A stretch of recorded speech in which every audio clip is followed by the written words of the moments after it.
Here sit 3 individuals struggling with their faith in God. First, we had in this chair a college student, off on their own, away from home. They were brought up in the faith. They were raised in church. They know the stories of the Bible. They've been taught from a very young age. But in class, it seems that the teachers, none of them, are believers. And in fact, it seems to this person that to believe is foolish. The philosophy professor has told them to find their own path, forge their own way, invent their own beliefs, and don't be tied down by old ways, old, antique, useless ways.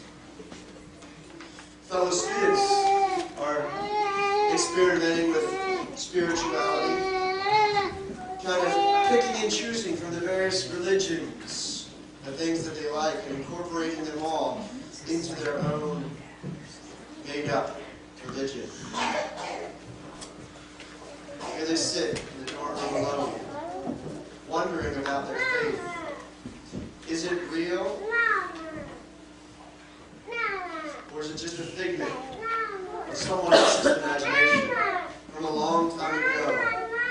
An outdated and useless system of beliefs that holds no more truth than a sieve holds water.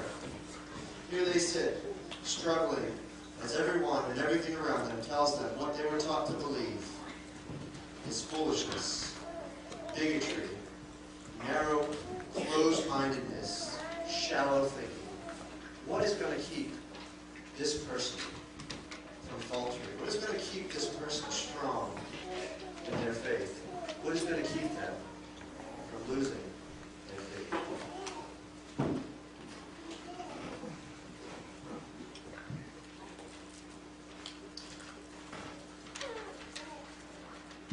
Here sits a man with his own small business. And it seems as though temptations strike him every day. Almost every day it seems that a new temptation comes and challenges him. He goes to church with his wife, but today he's not home. He's on a business trip. He's at a conference. And earlier this evening, he ran into a woman at the conference, and they really hit it off. And they were talking, and they had a lot in common. They were enjoying each other's company very much. And some thoughts came into his mind that he knew shouldn't be there. And he's struggling with those thoughts. He knows what he should do. But lately, he and his wife have been going through sort of a rough patch. And so he's particularly vulnerable right now. Maybe he musters up the strength to resist that temptation. And he gets out of there. Close call. But as he shuts the door to his hotel room, he turns around and there sits the TV. With the flick of a switch, his imagination can take him exactly where his body resisted going. Where his spirit gave him the strength to resist going. With the flick of a switch, his imagination can be there all the more. And after all, he resisted the worst of the temptations, didn't he? He's almost, in his mind, something is whispering, you earned it. You resisted that temptation down there in the restaurant, so of course, his body is primed, he's eager, he's alone, it's private, no one will ever know. How is he going to overcome that temptation? How is he going to have the strength to resist that temptation? Or maybe his business isn't doing so well. he gets back from his trip and he finds that the books are not where they need to be for him to make a profit. And the government really doesn't deserve all that money anyway. So if he just cooks the numbers a little bit, cooks the books a little bit, he can keep some of his own hard-earned money. The government's wasting it anyway, right? What's going to keep this man from cheating? From cheating on his wife physically or mentally, or cheating on his income tax? What's going to give him the strength to overcome temptation?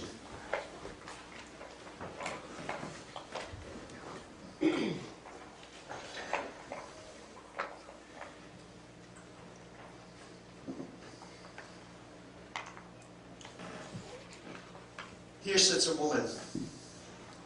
Now this woman has been faithful her whole life.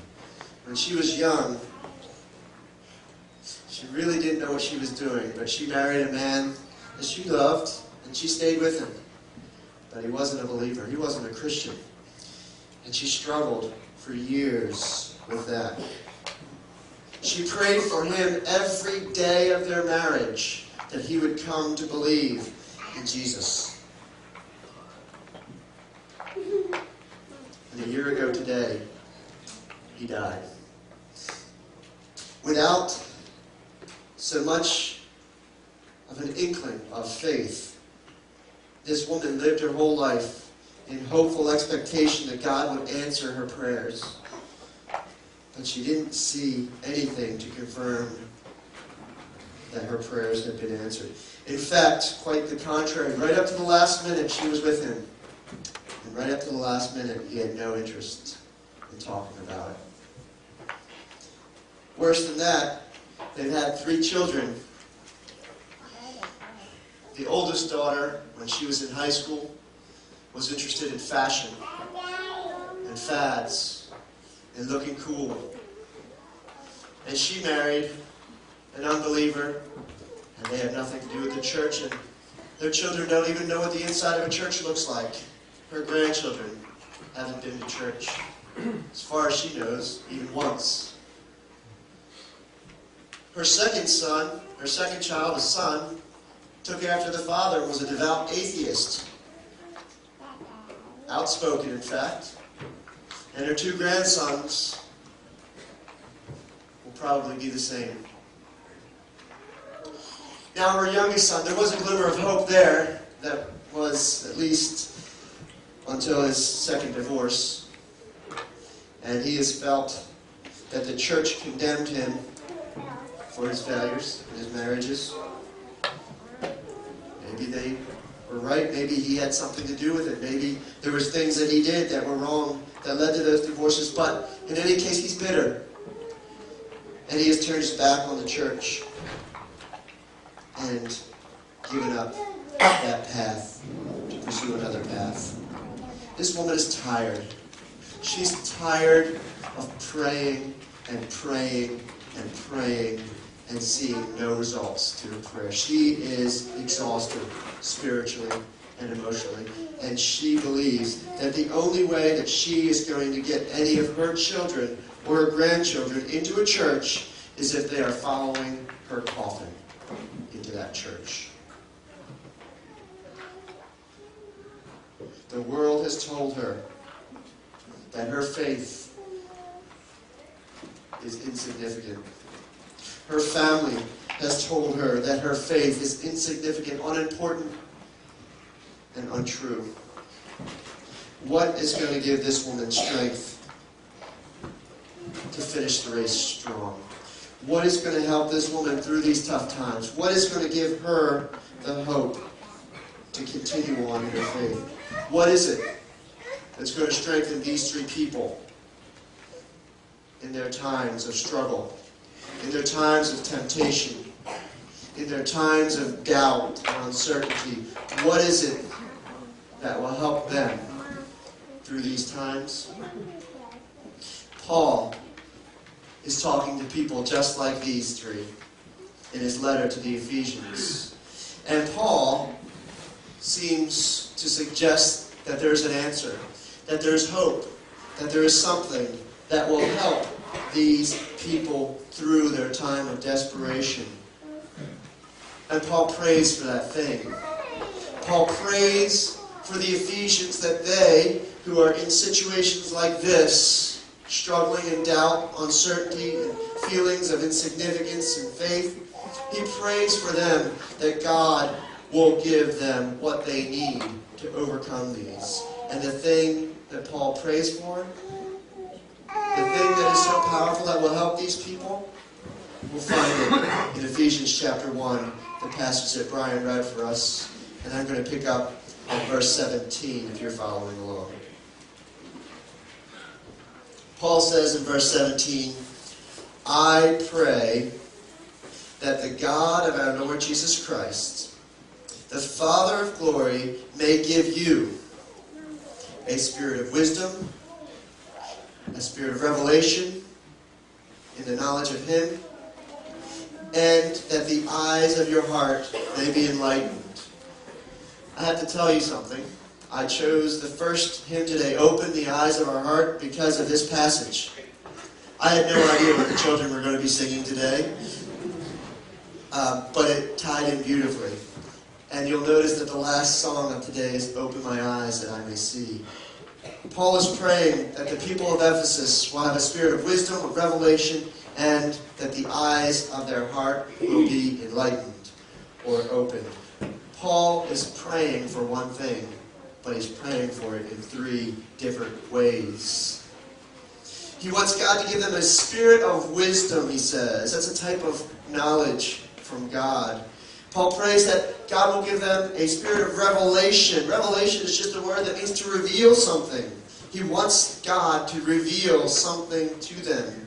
And he wants God to enlighten the eyes of their heart, to open the eyes of their heart. And that is a metaphor for learning something. But it's not just a head knowledge that Paul wants. It's a deep understanding, an embracing of the truth, a realizing that something is true and allowing it to impact their life. Paul prays that God will give the people of Ephesus a spirit of wisdom, of revelation, and that He will enlighten their eyes and their heart so that they will know something. What is it that Paul wants them to know? What is it about God? What is it that they should know that will help them through these difficulties? There is something that Paul wants them to know. What is it? Verse 17, I'm going to summarize what we just read. Paul prays that God, the God of our Lord Jesus Christ, may give them knowledge so that they will know what is the hope of His calling. So that they will know the hope of His calling. That they will know the riches of the glory of His inheritance in the saints. And that they will know the surpassing greatness of His power toward all who believe. There are three ideas here that Paul says that people need to know that will give them strength to overcome whatever situation they're facing. The hope of God's calling, the glory of God's inheritance, and the surpassing greatness of God's power. What is the hope of God's calling? The hope of God's calling to which Paul refers is the faith of Christians in God. By that, we find that our calling is God's calling on us to be followers. Like when Jesus was walking along the shore, and He said to this fisherman, hey, you guys, Peter, Andrew, James, John, come, follow me. That was His calling on their lives. He called to them to follow Him.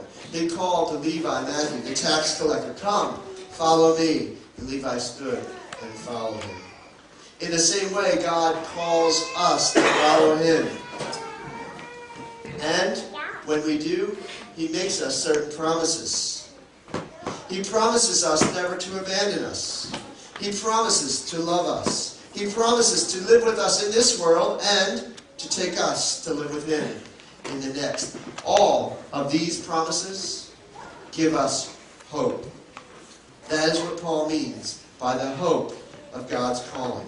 The first of the three ideas he prays that the Ephesians will come to understand. The second idea that he prays that they will understand is the riches